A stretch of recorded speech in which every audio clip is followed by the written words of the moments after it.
প্রত্যেকটা মহিলার কাকিমার সাথে রাস্তায় নামা উচিত, কারণ আমাদের বাচ্চারা শিক্ষিত হয়ে বাড়ি বসে আছে। আমরা চাই না আমাদের বাচ্চাগুলো আমাদের রাজ্যে কাজ করুক, আমরা চাই আমাদের বাচ্চাগুলো অন্য ভিন রাজ্যের রাস্তায় ঝাড় দিক, রাস্তা পরিষ্কার করুক। আমরা রাস্তায় নামতে চাই না সরকারের বিরুদ্ধে যে আমাদের বাচ্চাদের একটা সুন্দর ভবিষ্যৎ করে দেওয়ার জন্য।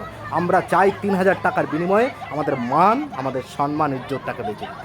আমরা চাই না আমাদের বাচ্চাগুলো আমাদের কাছে থাকুক, শিক্ষিত সমাজ তৈরি করতে আমরা চাই না। আমরা চাই ৩,০০০ টাকার বিনিময়ে আমাদের মান সম্মানটা বেঁচে দিতে। আমরা চাই না আমাদের বাচ্চাগুলো প্রত্যেকটা মুহূর্ত আমাদের সাথে থাকুক, আমাদের সাথে সময় কাটাক। যে যেমন থাকে থাকুক, শুধু আমাদের ৩,০০০ টাকা আমাদের বুঝ দিয়ে দিলেই হবে।